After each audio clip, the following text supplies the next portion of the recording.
Halo, Assalamualaikum. Saya Nistitis Hebiana. Di video kali ini kita akan melakukan simulasi transaksi from order to cash pada aplikasi Odoo 16. Oke, sebelum kita mulai dengan simulasinya, kita perlu paham dulu tentang tahapan dari order to cash ini. Jadi pertama-tama nanti kita akan membuat database, lalu akan ada sales order, kemudian akan ada pengiriman atau delivery dari produk, kemudian akan terbit customer invoice, hingga akhirnya akan ada cash receipt atau cash in. Bismillahirrahmanirrahim, kita mulai ya skenario order to cash-nya. Jadi marketing PT Sehat Sentosa yang bergerak di bidang alat kesehatan mengikuti suatu pameran. Selanjutnya dalam skenario tersebut akan ada dua perusahaan baru yaitu PT Sumber Waras dan PT Sehat Bugar yang tertarik dengan produk-produk milik PT Sehat Sentosa. Nantinya salah satu dari perusahaan tersebut yang awalnya berstatus leads akan berubah menjadi opportunity. Apa itu leads? Jadi leads adalah daftar calon customer, sedangkan opportunity adalah customer yang akan melakukan order. Nanti dalam skenario tersebut yang akan berubah menjadi opportunity yaitu PT Sumber Waras. Kemudian PT Sehat Sentosa akan menerbitkan quotation atau proposal penawaran kepada PT Sumber Waras. Selanjutnya PT Sumber Waras akan menerima penawaran tersebut sehingga PT Sehat Sentosa menerbitkan sales order. Dilanjutkan dengan pengiriman barang hingga diterbitkan customer invoice kepada PT Sumber Waras. Dan terakhir skenarionya yaitu akan ada penerimaan cash in atau pembayaran dari PT Sumber Waras.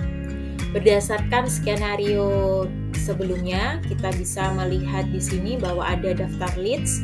Leads pertama yaitu perusahaan PT Sumber Waras, di mana PIC-nya adalah Prabowo dengan email prabowo@gmail.com dan produk yang diinginkan adalah kursi roda. Dan leads kedua adalah perusahaan PT Sehat Bugar. Nama PIC-nya adalah Ganjar, emailnya adalah ganjar@gmail.com, dan produknya adalah bed operasi. Produk yang diinginkan oleh PT Sehat Bugar di sini adalah bed operasi. Nantinya dari kedua leads tersebut akan ada opportunity yaitu perusahaan PT Sumber Waras yang dimiliki oleh Prabowo, di mana nanti akan melakukan order sejumlah 10 kursi roda dengan harga per unitnya Rp2 juta. Sebelum masuk ke aplikasi Odoo, di sini saya ingin menekankan bahwa untuk tahapan order to cash pada PT Sehat Sentosa meliputi beberapa bagian dari perusahaan tersebut. Untuk itu, nantinya kita akan membuat beberapa user dan juga mengaktifkan beberapa aplikasi yang ada di Odoo. Inilah, kita mulai ya. Kita masuk ke localhost sebagai admin untuk membuat beberapa akun serta mengaktifkan aplikasi yang kita butuhkan. Lalu kita klik di kiri atas, maka akan keluar menu. Kita pilih apps. Sebagai catatan, sebelum melakukan simulasi ini, teman-teman harus mengaktifkan developer mode dari akun-akun ini. Caranya bisa dilihat di video sebelumnya. Kita aktifkan di sini untuk aplikasi sales, invoicing, CRM, inventory, dan purchase.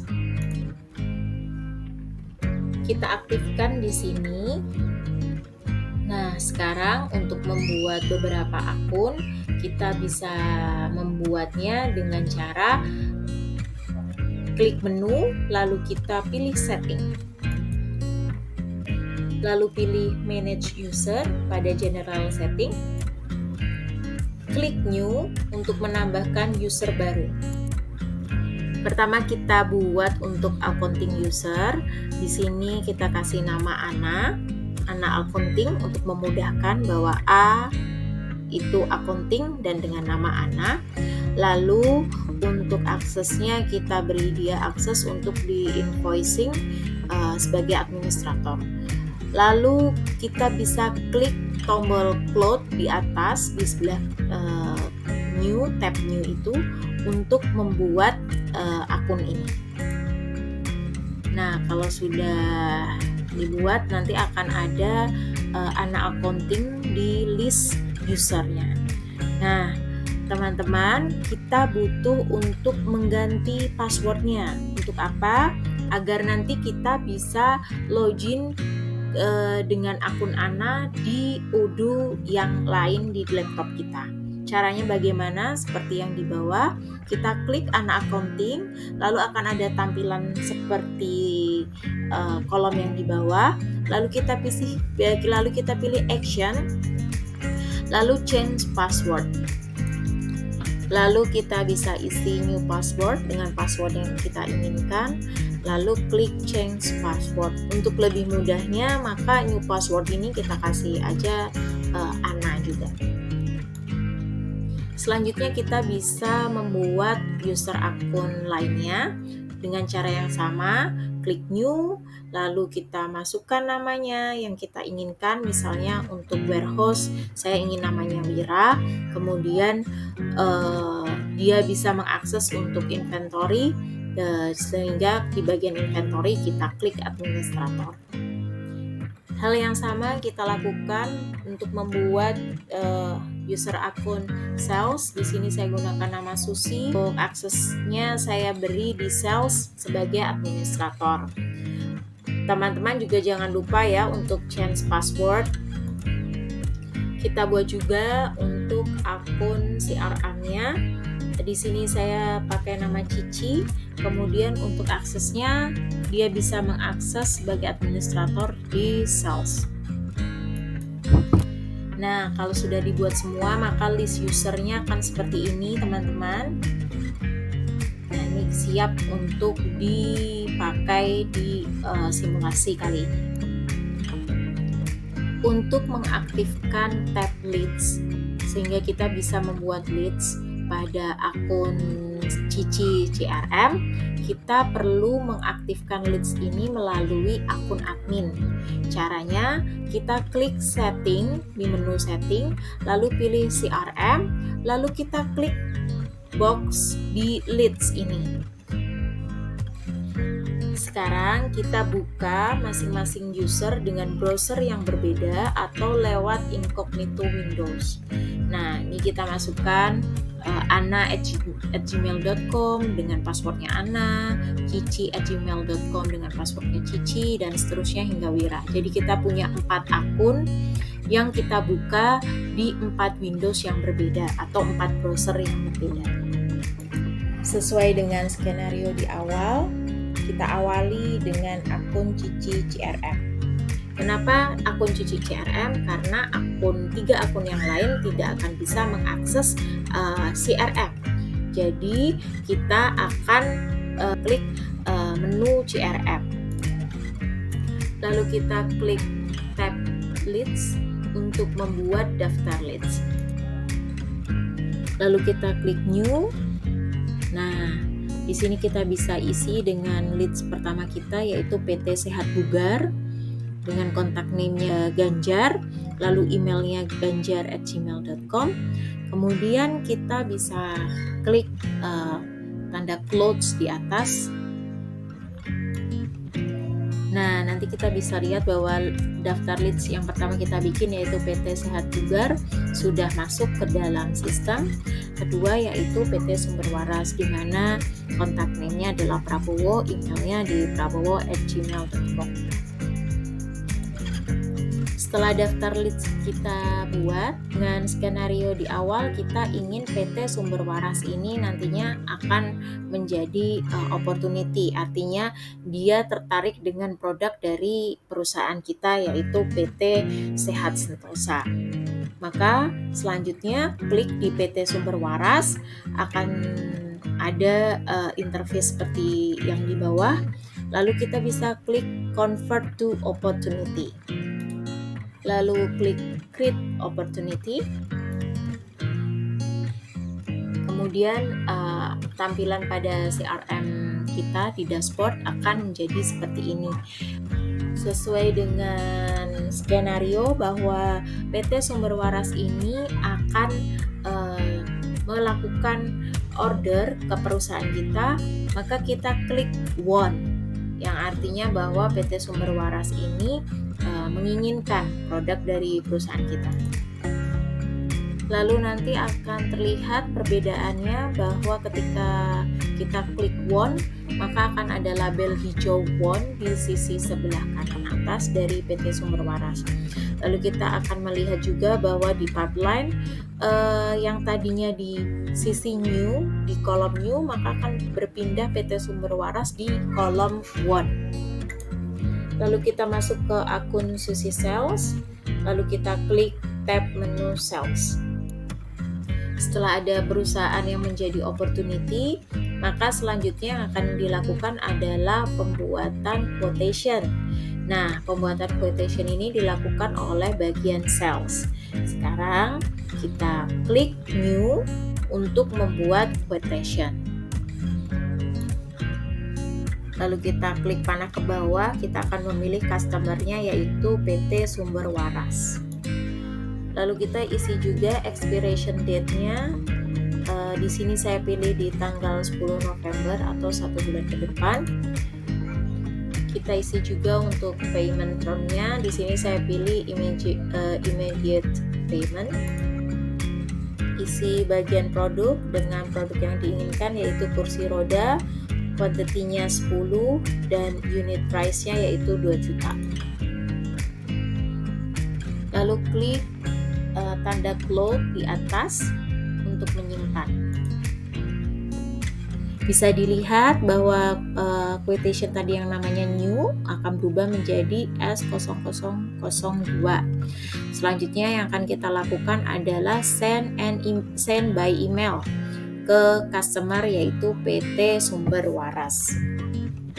Akan ada tampilan seperti ini untuk memastikan bahwa pengiriman dilakukan dengan benar, maka subjeknya di sini saya ganti menjadi PT Sehat Sentosa Quotation, lalu klik send, dan kita bisa lihat juga di log note-nya bahwa Susi Sales sudah melakukan pengiriman quotation. Setelah quotation terkirim, ternyata penawaran atau quotation tersebut disetujui oleh PT Sumber Waras, sehingga dibuatkan sales order oleh akun Susi Sales dengan cara klik confirm pada quotation yang diinginkan. Kita juga bisa lihat melalui log note bahwa quotation confirm sudah berubah menjadi sales order. Selanjutnya, untuk memproses sales order ini kita masuk ke akun Wira Warehouse, di mana di awal tadi kita sudah men-setting bahwa yang bisa mengakses inventory adalah akun Wira Warehouse. Setelah masuk, kita pilih ke menu dan pilih inventory.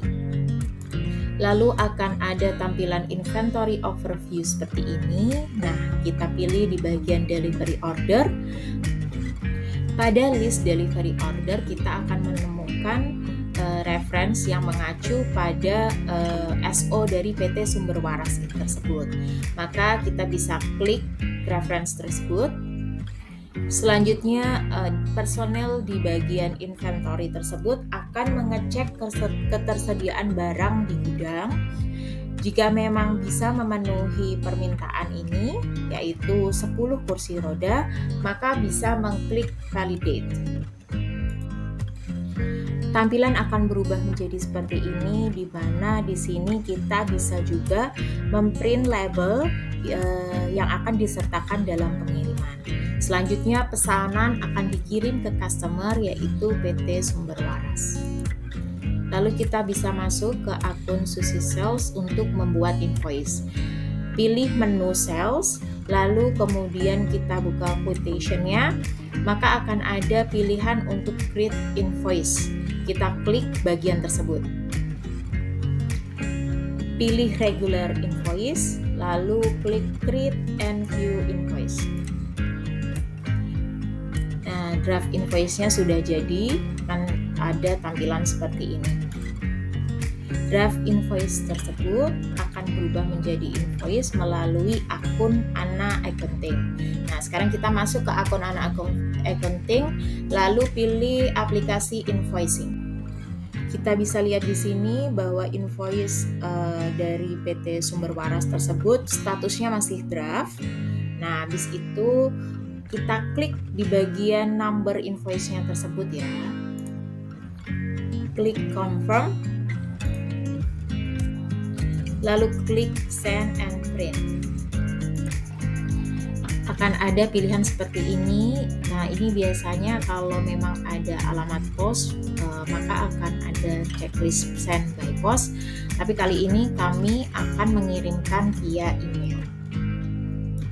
Sesuai dengan skenario di awal bahwa PT Sumber Waras melakukan pembayaran secara lunas, selanjutnya akun Ana Accounting akan meregister payment tersebut. Pada invoice-nya tadi, kita klik bagian register payment. Lalu ada tampilan untuk dapat melakukan validasi terhadap pembayaran, di mana di situ ada payment methodnya, jurnalnya, jumlahnya, tanggal payment date-nya. Nah, setelah semua tervalidasi dan memang betul, maka bisa create payment. Nah, nantinya invoice tersebut akan ada tagging paid, yang berarti bahwa invoice tersebut sudah terbayarkan. Demikian simulasi transaksi from order to cash dengan menggunakan Odoo dari saya. Semoga dipahami. Sampai jumpa di video berikutnya.